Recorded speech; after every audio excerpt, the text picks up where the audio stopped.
Envoie ton RIB, celui de ta maman, ton oncle, qui tu veux. Des RIB qui défilent sur un chat Twitch, des milliers de spectateurs et un total de 10 000 € à donner. C'est la nouvelle polémique autour de l'influenceur français le plus suivi sur Snapchat, Nasdas. On essaye d'être gentil. Bon là, il va vous tous, moi je monte et... les 10 000 €.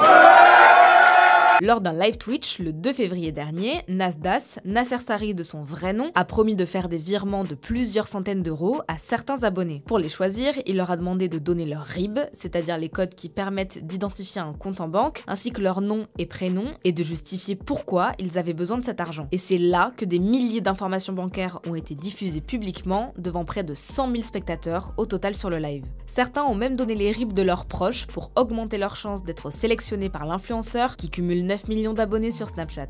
Et hop là, 300 €, ça veut dire là j'ai déjà donné 700 € la chaté. Et Rémi, félicitations à toi mon poteau, 300 € pour t'aider à réparer ta voiture. J'espère que ça te fera plaisir. Mais est-ce que ceux qui ont donné leur RIB publiquement comme ça ne risquent pas de voir leur compte bancaire piraté? En fait, un RIB seul, ça suffit pas pour prélever de l'argent. Il faut l'autorisation de la personne qui possède le RIB. En revanche, si quelqu'un qui veut vous pirater a accès à d'autres infos personnelles, comme le nom et prénom ou le numéro de téléphone, il peut usurper votre identité et du coup faire une fausse autorisation. En tout cas, si votre RIB s'est retrouvé sur ce chat, il est fortement conseillé de contacter votre banque et de surveiller vos prélèvements pour bloquer d'éventuels virements au moindre doute. Nasdas, qui s'est fait connaître en reversant l'argent qu'il gagne grâce à Snapchat à sa communauté ou des gens de son quartier, n'en est clairement pas à son premier jeu d'argent un peu limite. Tout d'abord, félicitations à toutes les personnes qui ont pu commander avec ma carte. En juin dernier, il avait notamment fait scandale en promettant à ses abonnés plusieurs virements pour une valeur totale de 100 000 € sur l'application de paiement en ligne Laymoon. Tu prends l'argent, tu te le rentres dans ton compte et t'achètes ce que tu veux. Et logiquement, si t'as un compte Laymoon, c'est plus rapide.